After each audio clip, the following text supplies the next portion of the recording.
Hello! So, Black Corporation are a Japanese company who in recent years have been making compact analog recreations of unobtainable vintage synthesizers. They did the Xerxes based on the Elka Synth.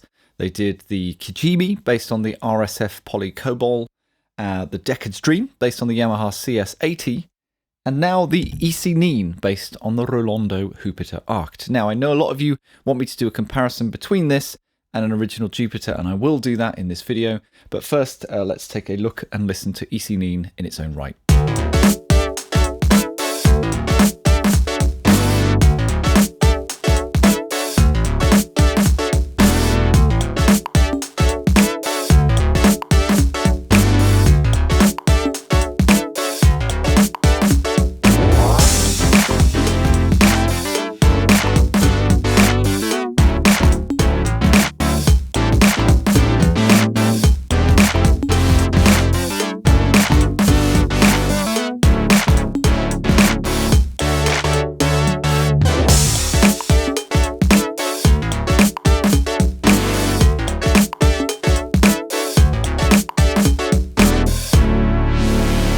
So, what's old? Well, the ISE-NIN includes all of the original features and functions of the Jupiter-8, with the exception of the XLR outputs and these rear jack connections that you can see on screen, the keyboard, and the bottom left-hand performance section. However, ISE-NIN has full MIDI implementation, so I think you can reintroduce all of those things via MIDI, and the outputs are balanced, so you don't need the XLR outputs anyway. It's got the classic arpeggiator with all those original modes, and then the assign mode, solo, which is one voice monophonic, unison, which is a poly-unison, so no matter how many notes you play up to 8, all 8 voices will fire off, sounds huge, and then poly 1 and poly 2, which are different voice cycle and release behaviors. It's then got the different key modes, dual, split, and whole, and that is a massive part of the Jupiter sound, as I've said in videos before. The Jupiter-8 is a bitimbral stereo synthesizer, and if you use it in whole mode, it is a monotimbral mono synthesizer. And I've known a number of people use a Jupiter-8 and think, well, that's kind of underwhelming, and it's because they had it in whole mode and you only get half of the effect. They've then put some new updates on it, which I'll talk about in a minute.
So what's new? Well, there is both velocity and aftertouch for upper and lower levels, which obviously wasn't on the original Jupiter-8. So what you do is you just press the button for, say, aftertouch upper, and then you wiggle a slider, say VCO cross mod, and then use the encoder to set the amount, positive or negative, and then just move on to the next slot, wiggle another slider, and then set the amount, and then you just keep moving through, and you can assign 5 parameters for upper aftertouch, 5 for lower, 5 for velocity upper, and 5 for velocity lower. So that's up to 20 modulation routings if you so want. It's not exactly the same as a mod matrix where anything can connect to everything, but it does open things out significantly. Okay, so here's a sound using both velocity and aftertouch.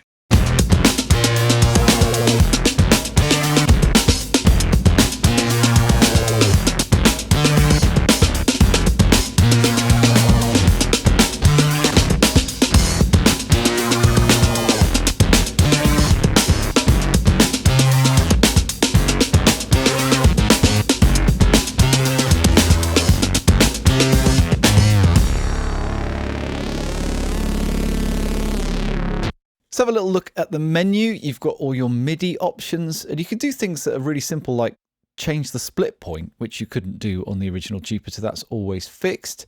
You've got voice allocation. You can set the number of voices and how the outputs are configured. You can set up the LFOs and you can sync them to a BPM if you want. You can play around with the phase. You can edit all the parameters of the envelope generators as well, and then reset them back to the defaults. You can play around with the arpeggiator. You can play around with micro-tuning if that's your thing. You can calibrate it, of course. And you can add some drift if you want that old kind of retro sound as well. So there's a lot of little details in the settings menu to play about with too.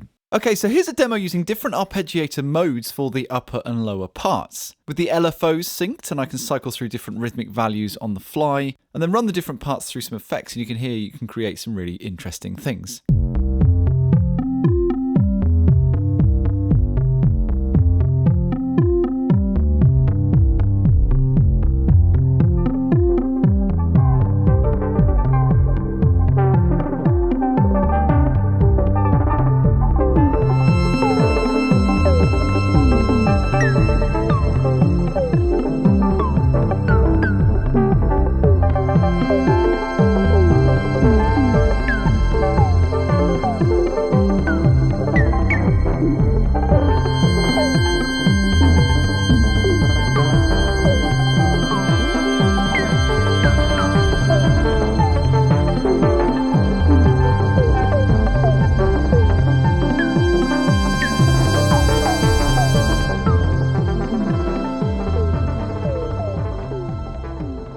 Now, I know a lot of you want me to do a comparison with an original Jupiter-8, so we need to summon one using the magic words.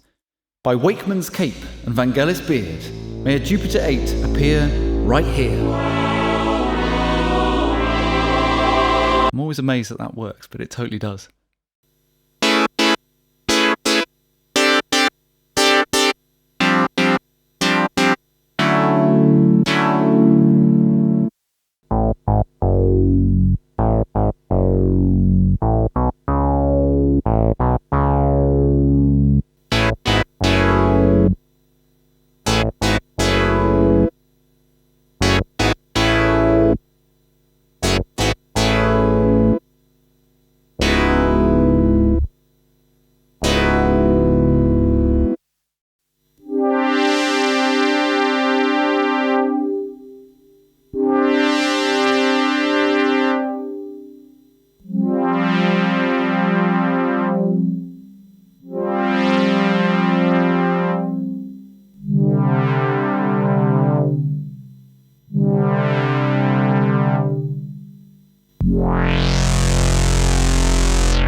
But Alex, isn't there another Jupiter made by Roland in the 1980s that, like the ISE-NIN, has velocity and aftertouch? Could we hear a quick comparison between those two?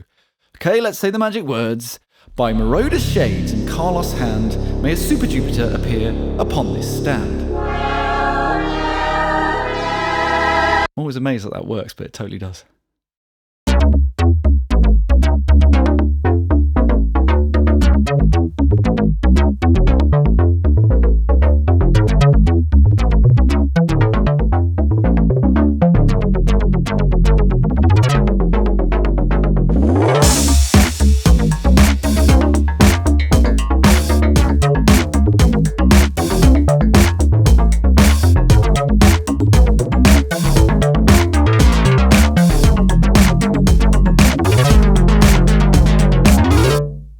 Right, so my opinions on the comparisons for what they're worth. First, ISE-NIN versus the original Jupiter-8, they're incredibly similar.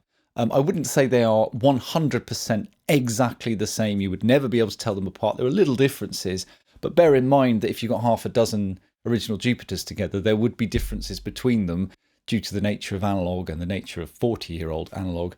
So you may find that the differential between this ISE-NIN and that particular Jupiter-8 is not dissimilar from what that Jupiter-8 would be to another Jupiter-8. But I certainly think they've got right into that Jupiter ballpark. I demonstrated some classic stereo sounds, and I also did a sound where I used audio rate LFO mod, modulating VCO2, it was fading in, whilst VCO2 cross-modulates VCO1 to see if I could do the other end of the Jupiter-8 spectrum. And whilst it was difficult to match the exact modulation ratios, I could get that same kind of behaviour I hope I showed. And with the Super Jupiter, circuit-wise, it's more of a Jupiter 6, so I didn't want to get bogged down in, you know, oscillator to oscillator to filter comparisons. What I wanted to do was set up just a big Jupiter fat unison bass sound, and then set up some dynamics on the filter to see if I could get them to behave the same over MIDI. And they sounded a little bit different, I think, but they did behave the same, and they both certainly sounded super fat as well. And you can see that the Super Jupiter programmer was obviously an influence on the ISE-NIN as well. So there we go, the ISE-NIN from Black Corporation. Thank you to them for sponsoring this video, and thank you to the owner of this Jupiter 8 for loaning it to me. I wish it was mine. And thank you to you, of course, for watching.